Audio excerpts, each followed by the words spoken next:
अस्सलामुअलैकुम सितारों के सफ़र पर खुश आमदीद। आज की वीडियो में हम डिस्कस करेंगे कि ये हफ़्ता कैसा रहेगा, यानी कि हफ्तावार राशि या फिर वीकली हॉरोस्कोप। हमें अक्सर और बेशतर कमेंट सेक्शन में या व्हाट्सएप पर इसी तरह पूछा जाता है कि हमारे लिए क्या सिर्फ बुरा वक्त है, अच्छा वक्त नहीं आएगा। दूसरे एस्ट्रोलॉजर्स ये बोलते हैं कि थंबनेल उनका अगर देखा जाए तो वो ये कहते हैं कि चार राशियों के लिए या चार बुर्जों के लिए बहुत सुनहरा वक्त है, पैसा ही पैसा होगा, उनकी किस्मत बदल जाएगी। तो अगर मैं आपको सच बात बताऊं तो ऐसा नहीं होता।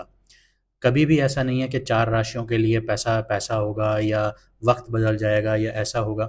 ज़िंदगी जो है ना, एक बिटर ट्रुथ है, एक कड़वा सच जिसको आपने एक कड़वी गोली की तरह निगलना है।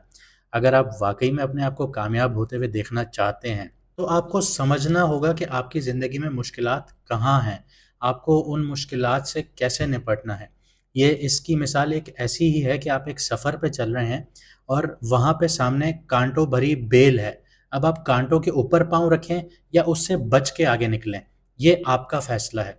इसी तरह सितारे हैं। सितारे आपको बताते हैं कि आपकी ज़िंदगी में कहाँ मुसीबत आने वाली है, कहाँ आपको वो सपोर्ट कर रहे हैं। तो आपको यह समझना होगा कि जहाँ मुसीबत आ रही है आपको अवॉइड कैसे करना है, या अगर आपके ऊपर नेगेटिव असरात आ रहे हैं तो आपको रेमेडीज़ क्या करनी है। जब तक आप रेमेडीज़ नहीं करेंगे, देखें, जब आपको ज़ख्म लगता है तो आप उसके ऊपर मरहम पट्टी करते हैं। जब तक आप मरहम पट्टी नहीं करते वो ज़ख्म ठीक नहीं होता। अगर आप उसको ऐसे ही छोड़ देंगे वो और ज़्यादा ख़राब होगा। यही सितारों की चाल है। तो बराए मेहरबानी इस चीज़ से बचा कीजिए कि चार राशियों के पास पैसा ही पैसा होगा या चार राशियों की किस्मत बदल जाएगी या आने वाले वक्त में ये हो जाएगा वो हो जाएगा। ऐसा नहीं होता। सबकी ज़िंदगी एक पैटर्न पर चलती है। जो लिख दिया गया है उसी हिसाब से चली जाएगी, उससे ना आगे ना पीछे। बस आप लोगों के इख्तियार में इतना है कि आप कदम कैसे उठाते हैं। आप मुश्किल घड़ी की तरफ जाते हैं या आप अपने अपने टाइम को खुद सुधारते हैं, ये फैसला आपके ऊपर है। आइए वीडियो को शुरू करते हैं। बात करता हूँ सजिटेरियस मून साइन वालों की, यानी कि धनु राशि, यानी कि बुर्ज कौस वालों की। इस हफ्ते की जो मून की ट्रांजिट है वो आपके अपने घर से ही शुरू हो रही है। तो यानी कि सेल्फ अवेयरनेस का टाइम है, क्लैरिटी का टाइम है, इमोशनली रीसेट होने का टाइम है। मून 17 मई को आपके फर्स्ट हाउस में ही होगा। आपकी प्रेजेंस, आपके पर्सनल डिसीजंस ये स्पॉटलाइट में आएंगे। जुपिटर का जेमिनी में होना, यानी आपके सेवन्थ हाउस में होना, और मरकरी का आपके फिफ्थ हाउस में होना, दोनों ही कम्युनिकेशन और बॉन्डिंग में अपलिफ्टमेंट देने वाले हैं आप लोगों को। अगर आप लोगों ने बातचीत से जीतना है तो आप बहुत कुछ जीत सकते हैं, और अगर आपने ख़राब करना है तो आप इसी ज़बान से बहुत कुछ ख़राब कर सकते हैं।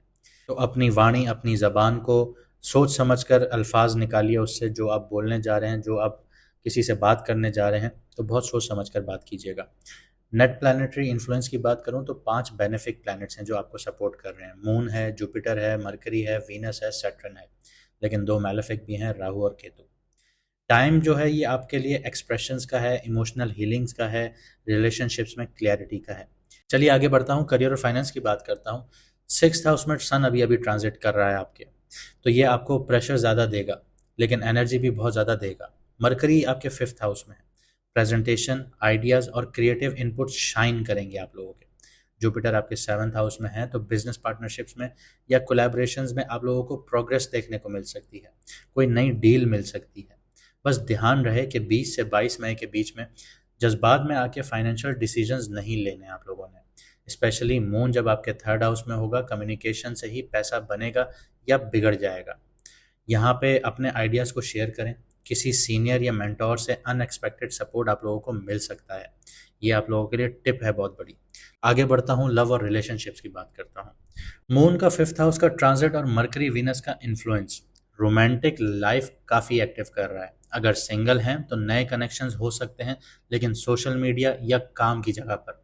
कपल्स के लिए ये हफ्ता अंडरस्टैंडिंग और डीपनिंग का वक्त है। आपकी बॉन्डिंग और ज़्यादा मजबूत हो सकती है।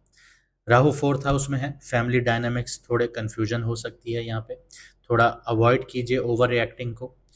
कोई भी चीज़ हो रही है, कोई भी ऐसी आपकी चीज़ सामने आ रही है, उस पे फालतू के रिएक्शंस ना दीजिए, ये आपके लिए नुकसानदेह होगा। अगर मैं बेस्ट डे की बात करूँ आपके रोमांटिक लाइफ के हवाले से, तो वो 22 मई होगा, क्योंकि मून पाइसेस में होगा, वीनस के साथ होगा। स्ट्रॉन्ग प्रेजेंस है, इमोशनली कनेक्शंस आप लोगों की पीक पे होंगी। तो अपने पार्टनर के साथ अगर आप एक्सप्रेसिव होना चाहते हैं तो हो सकते हैं इस टाइम पीरियड में। बहुत अच्छा टाइम पीरियड है आपके लिए। हेल्थ और वेलबींग की बात करता हूँ। सन आपका सिक्स्थ हाउस में है। फिजिकली स्टेमिना आपको बहुत स्ट्रांग दे रहा है, लेकिन मार्स 8 हाउस में होने की वजह से सडन स्ट्रेस या हार्मोनल इम्बैलेंस देखा जा सकता है। स्पेशली आप लोगों को लोअर एब्डोमेन में या स्लीप पैटर्न में डिस्टर्ब फील कर सकते हैं आप लोग। लोअर एब्डोमेन में आपको पेन भी हो सकता है, इश्यूज भी उठ सकते हैं, तो ख्याल रखिएगा। सैटर्न 4th हाउस में है, माइंड को क्वाइट रखने के लिए मेडिटेशन कीजिए, क्योंकि ये आपकी ढैया का पीरियड है। घर से रिलेटेड आपके दिमाग में कोई ना कोई चीज़ें चली रही होंगी, घर से रिलेटेड मसले भी उठ रहे होंगे, तो यहाँ पे आपको माइंड को ना थोड़ा सा रिलैक्स कीजिए, डीप ब्रीदिंग एक्सरसाइजेस कीजिए। इसके अलावा आपके एक्सपेंसेस बढ़ रहे होंगे घर से रिलेटेड, आपकी गाड़ी से रिलेटेड, तो खैर हो जाता है कभी कभी, लेकिन ये सीखने का वक्त है आपके लिए। मून का पाइसेस में ट्रांजिट है 22 मई को, तो इमोशनली ड्रेनिंग भी फील हो सकती है आप लोगों को। यहाँ पे वाटर थेरेपी जो है वो आपके बहुत ज़्यादा काम आएगी, या गर्म पानी से या नीम गर्म पानी से अगर आप लोग शावर लेते हैं, या बाथ टब में आप लोग लेट जाएं, थोड़ी देर सुकून करें, वाटर थेरेपी इसी को ही कहते हैं, तो ये आपके लिए हेल्पफुल रहेगी। ऑस्पिशियस दिनों की बात करता हूँ, या शुभ दिनों की बात, या अच्छे दिनों की बात करूँ, तो 17 मई और 22 मई। 17 मई को मून जो है वो आपके ही लग्न में होगा, यानी आपके मून साइन फर्स्ट हाउस में होगा। परफेक्ट है आपके लिए स्टार्टिंग कुछ अच्छा करने के लिए।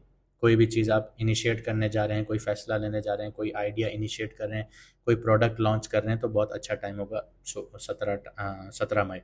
22 मई की बात करूं तो मून 4th हाउस में है, फैमिली बॉन्डिंग अच्छी होगी, लेकिन यहाँ पे शनि का स्ट्रेस ज़्यादा होगा मून के ऊपर, तो यहाँ पे ज़बान से आप या तो फैमिली बॉन्डिंग मजबूत कर लेंगे, या ज़बान से ख़राब भी करके जा सकते हैं, या इमोशनल पीस आपका ही तबाह होगा। अशुभ दिनों की बात करता हूँ तो 18 मई, मून 2nd हाउस में होगा, तो यहाँ पे आपकी जो ज़बान है ना बहुत ज़्यादा हार्श हो रही है, फाइनेंशियल रिस्क आ सकता है यहाँ पे, तो अपनी ज़बान को कंट्रोल में रखिएगा। 20 मई की बात करूँ तो यहाँ पे बहुत ज़्यादा ओवर शेयरिंग ना हो जाइए, अपनी बातें, खुफिया बातें हर किसी से शेयर ना कीजिए, और किसी को फालतू का जज ना कीजिए, किसी के वर्ड्स को जज ना कीजिए। कोई आपसे बात कर रहा है, उसके पास अल्फाज कम है, लेकिन वो समझाना कुछ चाह रहा है, बोल कुछ रहा है, तो उस चीज़ को समझिए, मिस जज नहीं कीजिए, ये आपके लिए अच्छा होगा। रेमेडीज़ की बात करता हूँ, केतु 10th हाउस में है, ग्राउंडिंग एक्सरसाइजेज कीजिए। अगर आप ऐसी सिटी में रहते हैं जहाँ पे समंदर करीब है या दरिया करीब है, तो कोशिश कीजिए उस पे नंगे पाँव चलने की कोशिश कीजिए, या अगर आपके घर के करीब पार्क है तो पार्क में चलिए, या अगर आपके घर के करीब फॉरेस्ट है तो फॉरेस्ट में नंगे पाँव चलिए। या फिर आप ऐसे इलाके में रहते हैं जैसे पंजाब है, तो वहाँ पे हरियाली बहुत है, तो वहाँ पे भी आप नंगे पाँव चल सकते हैं, फसलों में चलिए, खेतों में चलिए, ये आपके लिए अच्छा है, आपके माइंड को रिलैक्स करेगा। राहु आपका 4th हाउस में है, तो सिंपली आपका जो घर का स्पेस है उसको डीक्लटर कीजिए, मेंटल क्लैरिटी आएगी इससे। डीक्लटर का मतलब ये है कि आपके घर में आड़ कबाड़ जमा है, उसको निकालिए। राहु इस चीज़ को कभी भी सपोर्ट नहीं करता, जिसके घर में आड़ कबाड़ होती है उसके उसके लिए ज़िंदगी में नेगेटिविटी बढ़ती जाती है। जुपिटर 7th हाउस में है, तो यहाँ पे सुनिए, समझिए, पढ़िए, फिर आपको स्पिरिचुअली कदम उठाइए। ये आपकी जो स्ट्रेंथ है उसको मजबूत करेगा, आपके डिसीजंस को बहुत अच्छा बनाएगा, आपके पार्टनरशिप्स के लिए बहुत अच्छा साबित होगा। लकी कलर की बात करता हूँ तो येलो आपके लिए लकी कलर है, जिसको जुपिटर रूल करता है, तो ये आपको क्लैरिटी प्रमोट करेगा, आपको कॉन्फिडेंस देगा, और आपको विजडम देगा। इसके अलावा अगर मैं नंबर की बात करूँ तो 6 नंबर आपके लिए लकी होगा, क्योंकि ये वीनस से कनेक्ट करता है। ये आपको हार्मनी देगा, आपको अट्रैक्शन देगा। इस हफ्ते की जो ज़िंदगी का फोकस होगा ना आप पर, वो आपके इमोशंस पर है, आपके विजन्स पर है, आपकी कहानी पर है। ये टाइम पीरियड है इंट्रोस्पेक्शन का, और कॉन्फिडेंट एक्सप्रेशन से काफ़ी कुछ पॉजिटिव डायरेक्शन में लेके जा सकते हैं आप लोग। खुद से मिलने का वक्त आ गया है आप लोगों का। जब आप अपनी सुनते हो तभी दुनिया आपकी सुनती है। उम्मीद करता हूँ आपको वीडियो अच्छी लगी होगी और आपने बहुत कुछ समझा होगा, और आप अपना हफ्ता अच्छा बनाएंगे।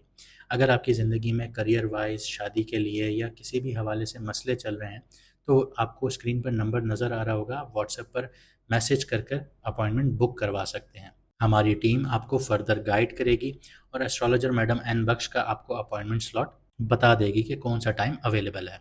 मुझे दीजिए इजाज़त, मिलते हैं अगली वीडियो में सितारों के सफ़र पर।